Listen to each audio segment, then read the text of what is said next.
আসসালামু আলাইকুম রহমতুল্লাহি ওবরাকাতুহু। আলহামদুলিল্লাহি রব্বিল আলামিন। শুরু হচ্ছে তাদাব্বুরে কোরআনের পর্ব 65, সূরা তাবারাকাল্লাযী বিয়াদিহিল মুলক। এই সূরাটির 3 নম্বর এবং 4 নম্বর আয়াত। ইনশাআল্লাহ বিইذনিল্লাহ। ওমা তাওফীকি ইল্লা বিল্লাহ, আলাইহি তাওয়াক্কালতু ওয়া ইলাইহি উনীব। আউযু বিল্লাহি মিনাশ শাইতানির রাজীম। আয়াত নম্বর 3। الذي خلق 7 سماوات طباقا ما ترى في خلق الرحمن من تفاوت فارجع البصر هل ترى من ফুতুর। আল্লাহ তাআলা যিনি 7 আসমানকে স্তরে স্তরে সৃষ্টি করেছেন। সাবআ সামাওয়াত, সাবআ তার মানে 7 আসমান। উপরে যেমন 7 আসমান আছে, অনুরূপভাবে জমিনও 7 জমিন। কোরআন কারীমের সূরা তাহরিমের মধ্যে আল্লাহ তাআলা বিষয়টি উল্লেখ করেছেন যে অমিসলাহুন্না। অমিসলাহুন্নার মাধ্যমে বোঝা যায় যে আসমান যেমন 7 স্তরের, জমিনও 7 স্তরের। কারণ অমিসলাহুন্না মানে অনুরূপ। তো আল্লাহ তাআলা অনুরূপ বলার কারণে, যেখানে আল্লাহ তাআলা 7 আসমানের বিষয়গুলো স্তর স্তর করে 7টি আসমান আমাদের মাথার উপরে আছে, তাহলে অমিসলাহুন্না আল্লাহ তাআলা এই আয়াত বলার দ্বারা বোঝা যায় যে জমিনও 7 স্তরের। তার মানে আসমান 7 স্তরের, মহাকাশের 7টি স্তর। অনুরূপভাবে জমিনও 7 স্তরের। তাহলে আয়াতের মধ্যে আল্লাহ তাআলা বলতেছেন যে যিনি 7 আসমান স্তরে স্তরে সৃষ্টি করেছেন, সুতরাং পরম দয়ালু আল্লাহ তাআলা যিনি সৃষ্টি করেছেন, তার সৃষ্টিতে কোনো রকমের অসামঞ্জস্যতা তুমি দেখতে পাবে না। এরপরে আয়াত, সুম্মা রজি'ইল বাসারা কাররাতাইনি ইয়ানকালিব ইলাইকাল বাসারু খাসিআন ওয়া হুয়া হাসীর। অতঃপর তুমি আবারও তোমার দৃষ্টি ফেরাও, তারপরে দ্বিতীয়বার আবারও তাকিয়ে দেখো। কাররাতাইনি মানে আবার অ্যাগেইন, তাকাও। ইয়ানকালিব ইলাইকাল বাসার, তোমার দৃষ্টি তোমার দিকে ফিরে আসবে। খাসিআন ওয়া হুয়া হাসির, ব্যর্থ এবং ক্লান্ত হয়ে। তোমার দৃষ্টি তোমার দিকে ব্যর্থ এবং ক্লান্ত হয়ে তোমার দিকেই ফিরে আসবে। তাহলে এখানে খালাকা মানে ক্রিয়েটেড। কে সৃষ্টি করেছেন? আল্লাহ তাআলা সব কিছু শূন্য থেকে অস্তিত্ব এনেছেন।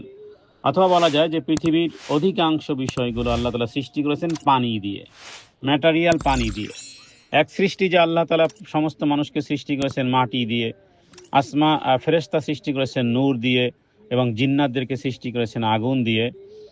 তবে পরবর্তী যেই সিস্টেম, সেটি বলা যায় যে পানি দিয়ে। যেমন মানুষ নিক্ষিপ্ত হয়েছে 1 ফোঁটা তরল নিক্ষিপ্ত, সজোরে নিক্ষিপ্ত 1 ফোঁটা তরল পানি দিয়ে। তাহলে মানুষ সৃষ্টির এক হলো যে আদম আলাইহিস সালামকে আল্লাহ সৃষ্টি করেছে মাটি দিয়ে। পরবর্তী স্বামী স্ত্রীর মিলনের মাধ্যমে সৃষ্টির প্রক্রিয়া নিক্ষেপিত সজোরে 1 ফোঁটা পানি। এভাবে করে পৃথিবীর যত জোড়ায় জোড়ায় আল্লাহ তাআলা যা কিছু সৃষ্টি করেছেন, পরবর্তী সৃষ্টির ধাপগুলো ঠিক এই রকমের। তো আল্লাহ তাআলা এখানে ওই বিষয়টি উল্লেখ করেছেন যে তার শক্তির প্রমাণ, আল্লাহর শক্তির প্রমাণ। আসমান এবং আকাশকে যেভাবে করে অত্যন্ত মজবুত এবং সুশৃঙ্খল বানিয়েছেন, মানুষ যদি বারবার সেগুলো পরীক্ষা করে দেখে, তো সেগুলোর মধ্যে কোনো ভুল খুঁজে পাবে না। আকাশ শুধুমাত্র একটা বিশাল একটা বানিয়ে রেখেছেন বাস তা নয়, বরং সুসংগত। আল্লাহ তাআলার সৃষ্টিতে কোনো বিশৃঙ্খলা কোথাও। 7 আসমান বলতে এখানে 7টি পৃথক পৃথক স্তর হাদিস থেকে বোঝা যায়। এক স্তর থেকে আরেক স্তরের দূরত্ব 500 বৎসরের। সেটা কি আলোর গতি নাকি অন্য কোনো গতি, সেটা আল্লাহ তাআলাই ভালো জানেন। তবে প্রথম আসমান দ্বিতীয় আসমানের কাছে একটা ডট, দ্বিতীয় আসমান তৃতীয় আসমানের কাছে একটা ডট। যেভাবে করে এই পৃথিবী নামক যেই যেখানে আমরা বসবাস করতেছি, যেখানে নিয়ে আমাদের স্বপ্ন, লড়াই, ঝগড়া, বিবাদ, এর চেয়ে সূর্যটাই 13 লক্ষ কোটি গুণ বড়। তো স্বাভাবিকভাবেই আয়াতের চ্যালেঞ্জ হলো মানুষ যেন তার বুদ্ধি ভিত্তিক এবং চাক্ষুষ শক্তি দিয়ে আল্লাহ তাআলার কাজে খুদ বের করার পারলে চেষ্টা করুক। কারণ আল্লাহ তো অত্যন্ত নিপুণ কারিগর, তার সৃষ্টি পারফেক্ট। মানুষ যতই আধুনিক মডার্ন টেকনোলজি ব্যবহার করুক না কেন, আল্লাহ তাআলার সৃষ্টিতে কোনো ডিফেক্ট খুঁজে পাওয়া অসম্ভব। এই চ্যালেঞ্জ আল্লাহ তাআলা চ্যালেঞ্জ দিয়েছেন। তো সূরা মুলক আসলে মূলত আমাদের ঈমানকে বৃদ্ধি করবে। বিদায় রাসূলুল্লাহ সাল্লাল্লাহু আলাইহি ওয়াসাল্লাম বলেছেন, কোরআনের মধ্যে একটা সূরা আছে, যেই সূরা 30 আয়াত বিশিষ্ট একটা সূরা, যেই সূরাটি পাঠকারীর জন্য, যে পাঠ করবে, এই সূরাটি যে পাঠ করবে তার জন্য ওই সূরাটি সুপারিশ করবে কিয়ামতের দিন, যতক্ষণ না তাকে ক্ষমা করা হয়। আর সেই সূরাটির নাম হলো তাবারাকাল্লাযী বিয়াদিহিল মুলক। সেই সূরাটির নাম হলো তাবারাকাল্লাযী বিয়াদিহিল মুলক, যার 3 নম্বর এবং 4 নম্বর আয়াতের উপর আমার তাদাব্বুর চলতেছে। তাহলে এই আকাশ কেবল একটা ছাদ নয়, এটা একটা মহাজাগতিক ভারসাম্য। গ্রহ নক্ষত্রগুলো একে অপরের সাথে টক্কর লাগতেছে না, ধাক্কা লাগতেছে না। সুতরাং প্রকৃতির এই বিশাল এই সৃষ্টি, এই প্রকৃতি যিনি সৃষ্টি করেছেন, এই বিশাল সৃষ্টির দিকে তাকিয়ে আল্লাহ তাআলার মহিমা অনুভব করা, আমাদের জীবনকেও ঠিক ওইভাবে করে একটা ডিসিপ্লিনেট করা, যেমন আসমান সুশৃঙ্খল। তাহলে কিছু ত্যাগ করতে হবে। আল্লাহ সৃষ্টি এবং বিধান নিয়ে মনে কোনো রকমের সংশয় রাখা যাবে না। তাহলে তাকাও, অহংকার ত্যাগ করতে হবে, কারণ এই বিশাল মহাবিশ্ব খুবই ক্ষুদ্র। আপনি আমি তো কোনো উল্লেখযোগ্য বস্তুই নয়। কোথায় ছিলেন? আপনার বয়স যদি 50 বছর, 55 বছর আগে আপনি কোথায় ছিলেন? আপনি তো উল্লেখযোগ্য কিছুই ছিলেন না। আপনার বাবা ছিল, আপনার বাবার বয়স 60 বছর, 61 বছর আগে আপনার বাবা কোথায় ছিল? সাহাবীগণ তারা রাতের আকাশে তাকাতেন সৌন্দর্য দেখার জন্য নয়, আল্লাহ তাআলার আজমত। পৃথিবীর সৌন্দর্য দেখলে মানুষ শুধু ওয়াও ওয়াও শুরু করে, মনে হয় ওয়াও ওয়াও করতে করতে মনে হয় বমি করে দিবে। অথচ বলা উচিত ছিল সুবহানাল্লাহ, বলা উচিত ছিল আলহামদুলিল্লাহ, বলা উচিত ছিল হে রব্বে কারীম, তোমাকে চিনতে পারিনি এখনো, তোমার হক আদায় করতে পারিনি। এই কথাগুলো বলা দরকার ছিল। তো সাহাবায়ে কেরাম তারা আকাশের সৌন্দর্য দেখার জন্য, তারা গণনার জন্য সৌন্দর্য দেখতেন না, বরং আল্লাহ তাআলার আজমত, তার মহত্ব তার অনুভব করতেন। ওমর রাদিয়াল্লাহু তাআলা আনহু বলতেন, এই বিশাল সৃষ্টি যার, তার ইবাদতে কোনো রকমের গাফলতি করা সাজে না। এই বিশাল সৃষ্টি যিনি, তার ইবাদতে গাফলাতি করা, অহংকার করা, এটা সাজে না। সুতরাং এটা মনে রাখতে হবে যে পৃথিবীর সব কিছু লয় ক্ষয়, মেরামত করতে হয়। একটা বিল্ডিং কিছুদিন পর পর সংস্কার করতে হয়, কিন্তু আসমানের কোনো আসমানের কোনো রিপেয়ারের প্রয়োজন হয় না। সুবহানাল্লাহ। কোন জিনিসের না রিপেয়ার লাগে? আপনি যত দামি গাড়ি হোক, বাড়ি হোক, মোবাইল হোক, সবচেয়ে দামি জিনিস আপনি যেটাই হোক না কেন, রিপেয়ারের প্রয়োজন হয়। কিছুদিন পর পিক্সেল নষ্ট হয়ে গেছে, কিছুদিন পর এটা নষ্ট হয়ে গেছে, ঘুণে ধরে গেছে, সিস্টেম কাজ করে না, সিস্টেম এরর দেখায়, তার মানে সার্ভিস করতে হবে। বিশাল বিল্ডিং সংস্কার করতে হয়, কিন্তু আসমানকে কখনো রিপেয়ার করতে দেখা গেছে? সূর্যটা উঠতেছে সেই পৃথিবীর শুরু থেকে নিয়ে, সেখানে তেল মোবিল ঢালতে হয় না। এগুলো কে করেন? কার হুকুমে? আল্লাহ তাআলা। এই আধুনিক বিশ্ব আল্লাহ তাআলা এগুলো সৃষ্টি করেছেন। এর সূক্ষ্ম ভারসাম্য, এই যে একটা ফাইন ব্যালেন্স তিনি তৈরি করেছেন। এমন নয় যে আজকের কল কবজা কাজ করে না, আজকে ইন্টারনেট ডাউন, আজকের কার্যক্রম বন্ধ। তো এরকমের কোনো কিছু না, বরং সূক্ষ্ম ভারসাম্য, একটা ফাইন ব্যালেন্স তিনি তৈরি করেছেন। এটাই হলো অসামঞ্জস্যতাহীন। মহাকাশে কোনো ভ্যাকুয়াম লিক বা কাঠামোগত কোনো ফাটল নেই, এক নিখুঁত সৃষ্টি। সুতরাং এই আয়াত বলতেছে, সুম্মা রজিআল বাসারা কাররাতাইন, your eyes will get tired.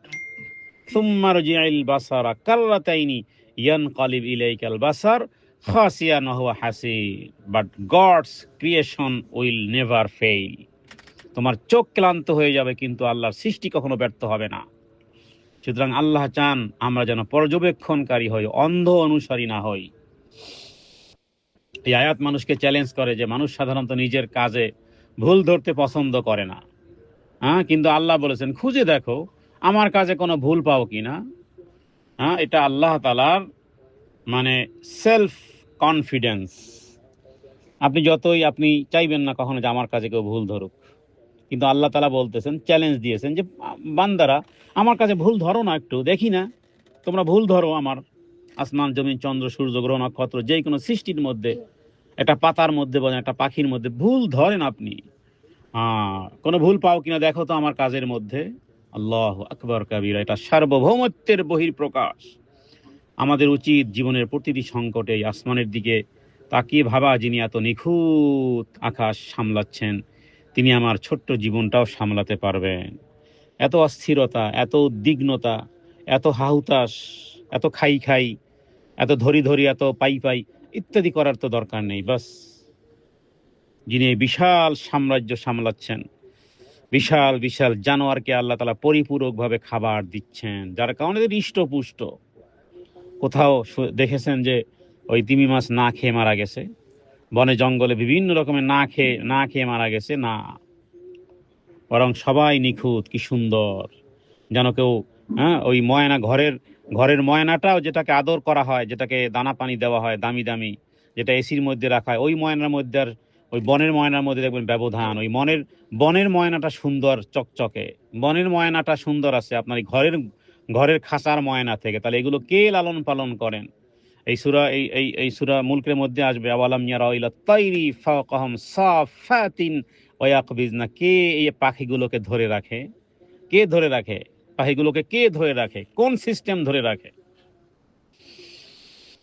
সুতরাং আমরা সালাতের পরে যে দোয়াটা পড়ি, আল্লাহুম্মা আনতাস সালাম ওয়া মিনকাস সালাম তাবারাকতা, এখানে আছে তাবারাকাল্লাযী বিয়াদিহিল মুলক, আর ওখানে আছে তাবারাকতা ইয়া যাল জালালি ওয়াল ইকরাম। এটা রাসূলুল্লাহ সাল্লাল্লাহু আলাইহি ওয়াসাল্লামের দোয়া। প্রত্যেক সালাতের পরে তিনবার আস্তাগফিরুল্লাহ বলার পরে দোয়াটা নবীজি পড়তেন।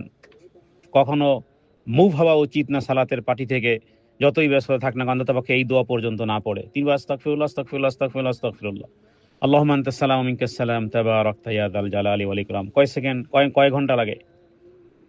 হে আল্লাহ, আপনি শান্তি, আপনার থেকেই শান্তি আসে, আপনি বাবরকতময়, তাবারাকতা, আপনি বরকতময়, যেভাবে তাবারাকাল্লাযী বিয়াদিল মুলক। এরপরে ইয়া যাল জালালি ওয়াল ইকরাম, হে মহিমাময়, হে মহানুভব। সুতরাং আজকের থেকে আর ওয়াও ওয়াও আর হাউ বিউটিফুল, ওয়ান্ডারফুল ইত্যাদি শব্দ পরিত্যাগ করে বলবেন মা খালাকতা হাযা বাতিলা, ও প্রভু এগুলো তুমি অনর্থক সৃষ্টি করো নাই। সুতরাং ফাকিনা আযাবান নার, আমাদেরকে একটা লাইফ আসবে যে লাইফে আগুনের আগুন, আগুনের বিছানা, আগুনের কাপড়, আগুনের টুপি, আগুনের পাজামা, আগুনের শাড়ি, আগুনের সব কিছু হবে আগুনের।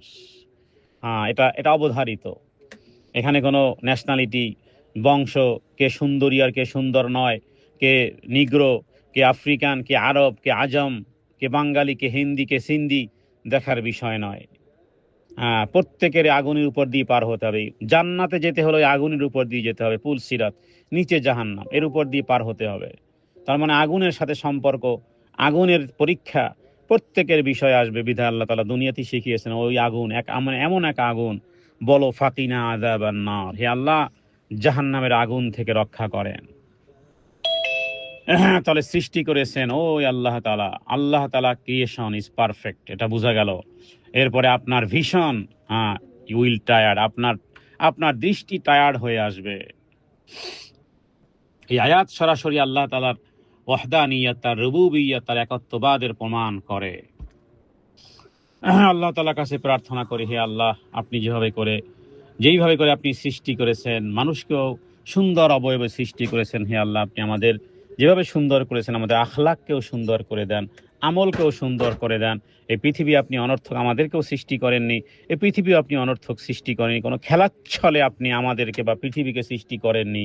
অবশ্যই আপনার মাকাসেদ আছে, হে আল্লাহ সেই মাকাসেদ আমাদের এই ছোট্ট লাইফ দিয়ে পূর্ণ করার তৌফিক আপনি আমাদেরকে দান করেন।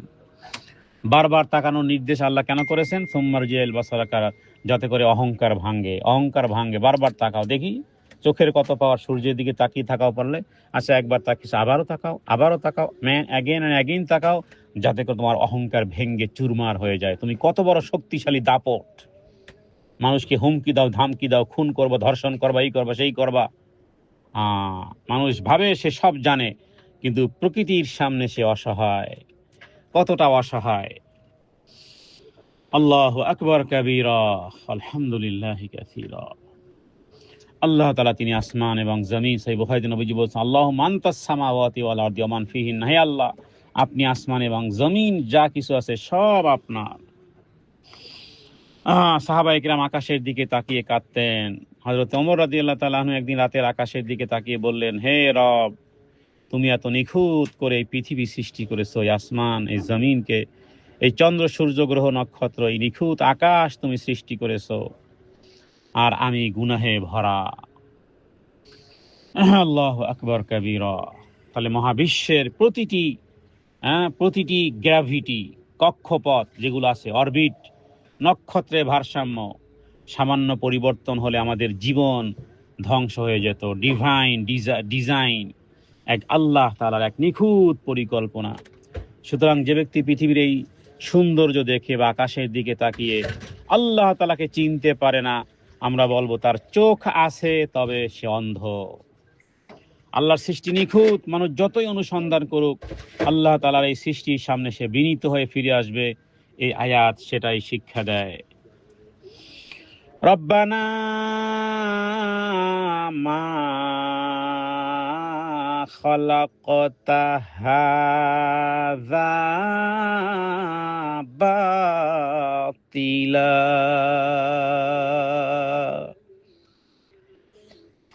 মুখস্থ করে একেবারে ঠোঁটের আগে রাখা উচিত, যাতে করে বলতে পারি, হে রব, হে আমাদের রব, আপনি এই পৃথিবীর কোনো কিছুই আপনি অনর্থক সৃষ্টি করেননি, অনর্থক সৃষ্টি করেননি। আমার জীবনটাও অনর্থক নয়, যে আমি দুনিয়াতে আসলাম, ওই সকালবেলা পায়জামা পরে অফিসে যাব, এরপরে বিকেলে আসবো, খাবো দাবো, কলাবো, ঘুম পড়াবো আর ঘুম পাড়াবো, বাস শেষ, একটা ডে আর নাইট হয়ে গেছে, জীবন থেকে সরে গেছে। না, এজন্য আল্লাহ তাআলা আমাদেরকে দুনিয়াতে পাঠাননি, একটা মাকাসেদ আছে। কেন পাঠিয়েছেন আল্লাহ তাআলা কোরআন কারীমে এই প্রশ্নের উত্তর দিয়েছেন। আল্লাহু আকবার। হে আল্লাহ, আপনি আমাদেরকে ঈমান এবং দৃঢ় বিশ্বাস বৃদ্ধি করে দেন। তো এই আয়াত প্রমাণ করে যে একজন ক্রিয়েটর আছেন। এত নিখুঁত এই ইউনিভার্সাল সিস্টেম, এই বিশ্ব ব্যবস্থা বহু ইলাহ দিয়ে সম্ভবপর নয়। তার মানে যিনি সৃষ্টি করেছেন তিনি আর কেউ নন, তিনি কুল হুয়াল্লাহু আহাদ। এভাবে করে তাওহীদ, প্রত্যেকটি আয়াতে আছে তাওহীদ। মহাকাশ সম্পর্কে যে আল্লাহ বলছেন দৃষ্টি ফিরাও, এটা কোনো ফাটল দেহ কিনা, এটার চ্যালেঞ্জ এখনো খোলা আছে। এই চ্যালেঞ্জ সেই 1450 বছর আগে দেওয়া আছে। এখন তো বিজ্ঞানের, টেকনোলজির যুগ, ইথারের শক্তি, গোটা পৃথিবী ঘুরে আসে। তো এখনো সেই সেই সেই চ্যালেঞ্জ এখনো রয়ে গেছে, এখনো সেই স্পেস সম্পর্কে তথ্য পারলে তোমরা ভাবো এবং বলো। বিজ্ঞানীরা বলেন যে যদি ওই মহাবিশ্বে এই গ্র্যাভিটি, এক মহাকর্ষ, হ্যাঁ, কিন্তু কম বেশি যদি হতো, মানে আল্লাহ তাআলা এমন এক ব্যালেন্স, এটা নাসার বিজ্ঞানী বলতে যে আল্লাহ তাআলা পৃথিবীটার, এই আসমান জমিনের এমন একটা ব্যালেন্স, এমন একটা নিখুঁত ব্যালেন্স, যদি এর থেকে কম অথবা একটু বেশি, তার মানে সূর্যটা একটু উপরে অথবা সূর্যটা একটু নিচে, সূর্যটা একটু উপরে উঠে গেলে গোটা বিশ্ব ওই স্কটল্যান্ডের মতন মানে গোটা পৃথিবী ধেয়ে যেত বরফে। আবার যদি আবার একটু নিচু করে দিত, তো গোটা জমিন তামা হয়ে যেত। শুধু তাই নয়, বরং গ্যালাক্সি গঠিতই হতো না, গ্যালাক্সি গঠিত হতো না। এক চুল পরিমাণ পরিবর্তন যদি আল্লাহ তাআলা এদিক সেদিক করে দিতেন, এমন এক ব্যালেন্স। তাকাও সুম্মা রুজিইল বাসারা কাররাতাইন ইয়ানকালিব, তুমি রহমানের সৃষ্টিতে কোনো তাফাউত মানে অসামঞ্জস্যতা দেখতে পাবে না। একটা বিশাল নক্ষত্র যখন এই সুপারনোভা বিস্ফোরণে শেষ হয়, তখন তার ভিতরে উপাদানগুলো ছড়িয়ে পড়ে, সেগুলো থেকে আবার লক্ষ লক্ষ নূতন নক্ষত্র তৈরি হয়। মানুষের দেহের উপাদানও ঠিক এই রকমের। আপনার শরীরে যে লোহা আছে বা আয়রন আছে, সেগুলো থেকে আরো বিভিন্ন, আল্লাহ তাআলা মানে এত সুন্দর এবং ধারাবাহিক এক পরিকল্পিত, কোনো বিশৃঙ্খলা নেই, তাহলে পৃথিবীর চারপাশে আল্লাহ তাআলা যেভাবে করে এমন এক সিস্টেম রেখেছেন যেটাকে বলা হয় ম্যাগনেটো স্পিফিয়ার, মানে এমন এক অদৃশ্য এমন একটা বিষয় আল্লাহ তাআলা রেখেছেন, এমন এক সুরক্ষিত রেখেছেন। যেমন আমরা জানি যে সূর্যের ক্ষতিকারক আল্ট্রাভায়োলেট রে, যেই অতি বেগুনি রশ্মি যেটা, সেগুলো আল্লাহ তাআলা ঠেকিয়ে দিচ্ছেন। এটা যদি না ঠেকাতো গাছগাছলা দিয়ে, তাহলে এটা আপনার আমার জীবন, আপনার আমার এই ত্বক, হ্যাঁ, ফেটে চৌচির হয়ে যেত। বিভিন্ন রকমের অসুখ বিসুখের মাধ্যমে আপনার এই সৌন্দর্য, আপনার এই গ্লেস কবে ধ্বংস হয়ে যেত। একটা মানুষ দেখতে, হ্যাঁ, কতটা বিশ্রী লাগতো। তো আল্লাহ তাআলা এই সূর্যের ক্ষতিকর যে সমস্ত বিষয়গুলো, সেগুলো আল্লাহ তাআলা অন্যদিকে ট্রান্সফার করে দিয়েছেন। হ্যাঁ, সুম্মার ফাতা সুম্মার জিয়াইল বাসার ফুতুর, তার মানে ফাটল পাবে না। নিরাপত্তা ব্যবস্থায় ঠিক একই ব্যবস্থা আল্লাহ তাআলা নিখুঁতভাবে সৃষ্টি করেছেন। সুতরাং পৃথিবীর এই সূর্যকে যে গতিতে আল্লাহ তাআলা প্রদক্ষিণ করাচ্ছেন, সূরা আর রহমান এবং সূরা ইয়াসিনের মধ্যে আল্লাহ তাআলা বিষয়গুলো উল্লেখ করেছেন। সামান্য একটু কম হলে জমে যেত, হ্যাঁ, বেশি হলে পুড়ে যেত। চাঁদের অবস্থাও ঠিক এই রকমের। চাঁদের কারণে জোয়ার ভাটা নিয়ন্ত্রিত। পৃথিবীর সব ক্যালকুলেশন, এটা কাকতালীয় নয়। এই আয়াতে যে আল্লাহ বলেছেন যে বারবার তাকাও, বারবার তাকাও, হ্যাঁ, মহাকাশে শব্দ ছড়ায় না, কারণ সেখানে বাতাস, হ্যাঁ, বাতাসের গতি ওইভাবে বের হয় না, কিন্তু পুরো মহাবিশ্ব এক গভীর নীরবতায় চলতেছে। এই নীরবতা কোনো বিশৃঙ্খলার নীরবতা না, মানে বিষয় নয়, বরং শৃঙ্খলাবদ্ধ গতির প্রমাণ। সুতরাং বলতে হবে এটা যত দেখি তত তত তত বিস্ময়। বিজ্ঞান বলতেছে মহাবিশ্ব, হ্যাঁ, ক্রমশ প্রসারিত হচ্ছে, প্রতিনিয়ত গ্যালাক্সি দূরে সরে যাচ্ছে নির্দিষ্ট নিয়মে, অসংখ্য গ্যালাক্সি, তবুও কোথাও সংঘর্ষ হচ্ছে না। তাহলে আয়াতের শেষে বলা হয়েছে যে দৃষ্টি তোমার কাছে ব্যর্থ হয়ে ফিরে আসবে। মানুষ যত উন্নত টেলিস্কোপ বানাক না কেন, শেষ পর্যন্ত আল্লাহর এই কালামের বাস্তবায়ন ঘটবে, মাথা নত হয়ে আসবে। সুতরাং রাতের আকাশে তাকানো হোক, দিনের স্নিগ্ধতায়, রাতের স্নিগ্ধতা অথবা দিনের প্রকাশ্য আলোতে হোক না কেন, কোটি কোটি নক্ষত্র নিখুঁত নিয়মে জ্বলতেছে। কোনো তারকা নিজের পথ ভুলে যায় না, কিন্তু মানুষ যে সবচেয়ে সম্মানিত সৃষ্টি, সেই পথ হারায়। সুতরাং এই আয়াত আমাদেরকে চোখ খুলতে বলে, শুধু আকাশ দেখার জন্য নয়, বরং নিজের অন্তর দেখার জন্য। মহাবিশ্ব বিশাল কিন্তু বিশৃঙ্খল নয়, সূক্ষ্ম নিয়ম প্রমাণ করে এর একজন পরিচালক আছেন। সুতরাং যত গভীর গবেষণা হবে, তত বেশি বিনয় আসবে। আল্লাহ তাআলার এই চ্যালেঞ্জ আজও অটুট থাকবে। আবারও তাকাও, দেখো কোনো ফাটল দেখতে পারো কিনা। সুতরাং যে হৃদয় নিয়ে তাকাবে, সে শুধু দেখবে না, বরং সে তার রবকে চিনতে পারবে। হে আল্লাহ, আপনি আমাদেরকে সঠিক কথা, সঠিক কাজ করার তৌফিক দান করেন। চোখের দেখায় যেন শুধু নির্দিষ্ট না হয়, বরং যেন হৃদয়ের দেখা হয়, হৃদয়ে দেখা যেন হয়। মানুষ বলে কি কি বিশাল মহাবিশ্ব, মানুষ সাধারণত এইভাবে বলে, কিন্তু অন্যজন বলবে যে না, মহান রবের কি সুন্দর সৃষ্টি। হ্যাঁ, দুইজনে কিন্তু আকাশ দেখতেছে, একজন ইনফরমেশনমূলক দেখতেছে, আর একজন হেদায়াহ, মানে গাইডেন্স পাচ্ছে। তাহলে আপনি কোন দৃষ্টিতে দেখবেন?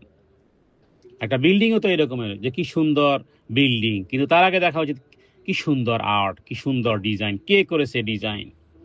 তার মানে ওর যিনি সৃষ্টি করেছেন তাকে খোঁজা। শুধু আকাশ সুন্দর, ফুল সুন্দর, গাছ সুন্দর, পানি সুন্দর, হ্যাঁ, পাখি সুন্দর, এই সুন্দর সৃষ্টি করেছেন কে?